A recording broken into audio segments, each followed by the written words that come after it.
sons and 3 daughters, born to Archibald and Janet McBeath, tenants of Rhymkelly. He began his working life herding cattle in the woods behind Atholl at 10 years of age, and afterwards became a ploughman with Captain Small at Durnamein in South Atholl.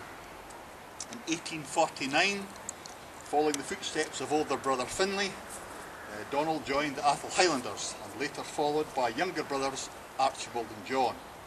Donald was promoted sergeant the following year. At this time he enlisted in the 92nd Highlanders, but after a year left and entered the 6th Duke of Atholl's service as a hillman, employed in looking after the deer. From his state records, Donald was a good-looking man, well built, 5 feet 10 in height, with blue eyes, a Roman nose, dark brown hair and whiskers. Such was his strength that when a wounded deer was held at bay in the River Tilt, he waded in, killed it, and single-handedly dragged it across the river. In 1852, he again enlisted, this time with the Scots Fusilier Guards, and served in the Crimea until his discharge in 1856. He was highly decorated for his bravery and gallantry prior to returning home to Atholl. On his return, he was promoted Sergeant Major of the Atholl Highlanders in charge of the armoury and became a deer stalker in Glentillt. In that same year he married Jane Crichton, the daughter of a slater from Meagle, and had 4 sons and a daughter. In 1861, Donald was a member of a party of Atholl Highlanders who escorted Queen Victoria and Prince Albert from Atholl to Balmoral through Glentillt. As her diary records, Queen Victoria picked Donald out as being a man of great presence.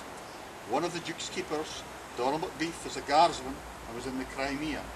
He is a celebrated marksman and a fine-looking man, and you'll like this bit, as all the Duke's men are.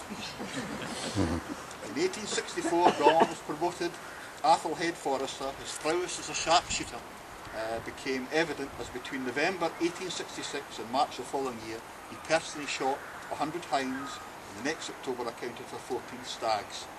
The East Lodge at the gateway to Glentillt was built in 1884, and Donald and his family were the first occupants there.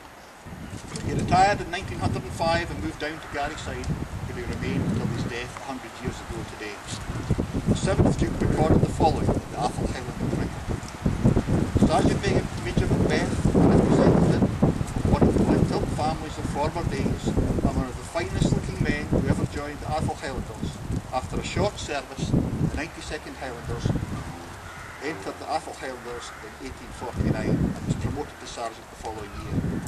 In 1852 he enlisted in the Scots Fusilier Guards and served throughout the whole of the Crimean War without a day's illness. He was appointed a sergeant and received the Crimean Medal with 4 clasps, the Turkish Medal and the Distinguished Conduct Medal. On the peace in 1856 he took his discharge and joined the Atholl Highlanders as Sergeant Major, which rank he held until his death. He was father of the regiment with a service of 58 years. A little thing here, after his death, the Duke also wrote in the book, the funeral was on the 2nd of March, and that day the following detachment of Atholl Highlanders paraded. 8 officers, including the Colonel, His Grace the 7th Duke, 14 sergeants, 12 pipers, 4 drummers, 13 rank and file, which included a firing party. There was a detachment of the Scottish Horse, and the permanent staff sergeant, 3rd Black Watch, were also present. Sergeant Major Jimmy Stewart, BEM, in compiling his book The Story of the Atholl Highlanders and describing Sergeant Majors, finished Donald McBeath's eulogy.